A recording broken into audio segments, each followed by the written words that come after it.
कैसन पीरा उठनबा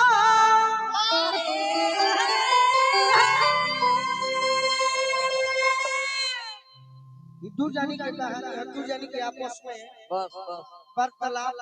दोनों बालू माफिया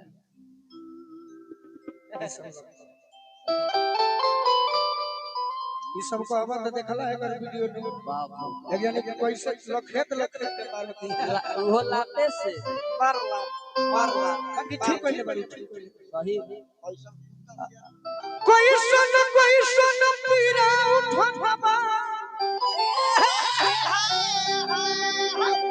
अरे दिया तनी जराई दो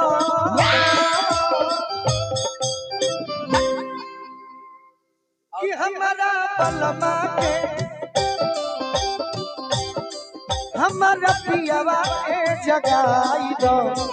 आहिरे छोटा की नदी हमारा बलमा के जगाई दो आहिरे छोटा की हमारा पियावा के बुलाई दो आहिरे छोटा की डर हो हमारा पियावा के बुलाई दो आहिरे छोटा की कैसन पीरा उठनबा कैसन पीरा उठनबा दिया तनी जराई दो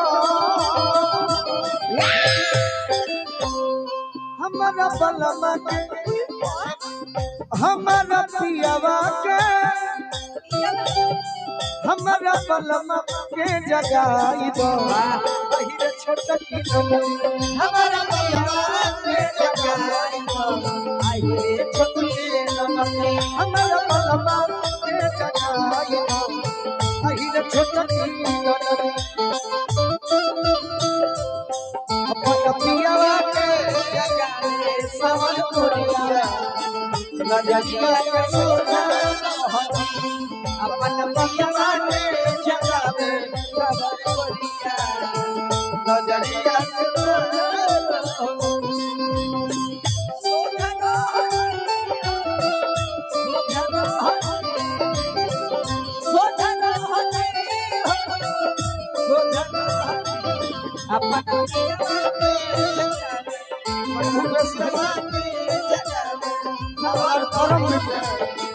नजरिया के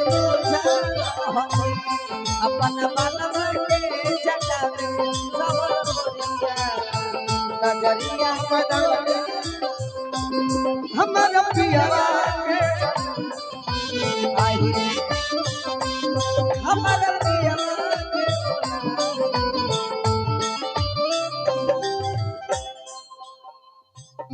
कह तरीका का हो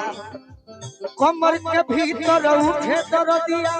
कब घटे बढ़ेला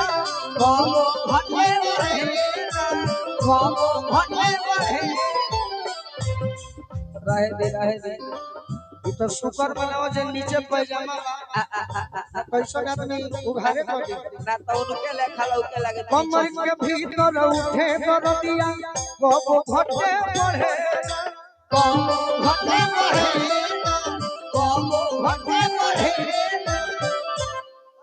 रोहित भाई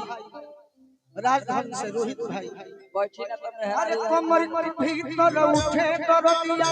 कब घटे बढ़ेला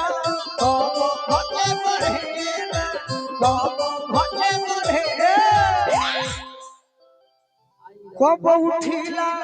कब बैठिला कब भुइया लोटीला कब भुइया लोटीला कब भुइया लोटीला और चाय चीनी सब रखलबा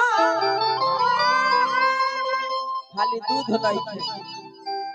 चाय चीनी सब रखलबा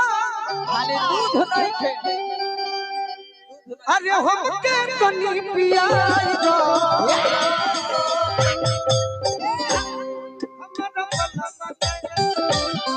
हमारा पियावा के हमारा हमारा बलमा के जगाई दो अहिर छोटकी ननदी हमारा बलमा के जगाई दो अहिर छोटकी ननदी हमारा बलमा के जगाई दो अहिर छोटकी ननदी हमारा बलमा के जगाई दो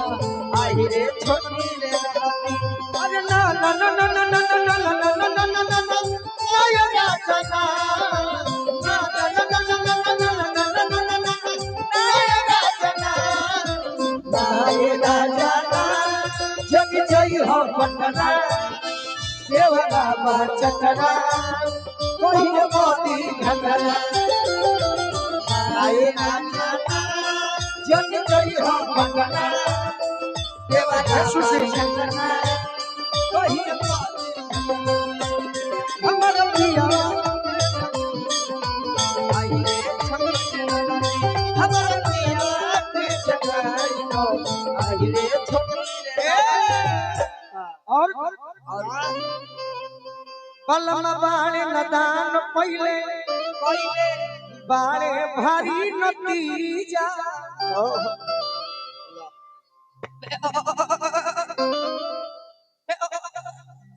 एक सेकंड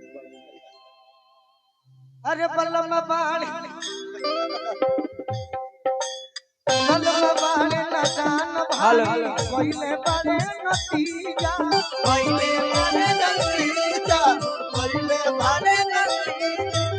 नदी बचा के भरिया नाचे हमारा भइल भतीजा हमारा भइल भतीजा हमारा भइल भतीजा अरे नदी बचा के भरिया नाचे हमारा भइल भतीजा हमारा भइल भतीजा हमारा भइल भतीजा शिवजी शिवजी ठाकुर के क्रिया गिरिया गिरिया अरे हीरा मोती लुटाई दो तोरा के हम सिखाई हमार गलती हुई अरे हमारा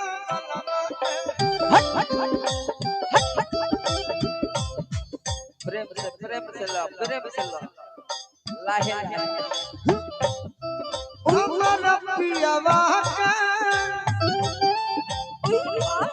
हमारा बलमा के जगाई दो अहिर छोटकी ननद हमारा बलमा के जगाई दो अहिर छोटकी ननद हमारा पियावा के जगाई दो अहिर छोटकी ननद हमारा पियावा के जगाई दो अहिर छोटकी ननद हमारा बलमा के जगाई दो अहिर छोटकी ननद हमारा पियावा के जगाई दो आइए छोटी हमारा परिवार में जगाई आइए छोटी एक ताली बजा के आप लोग गोलू राजा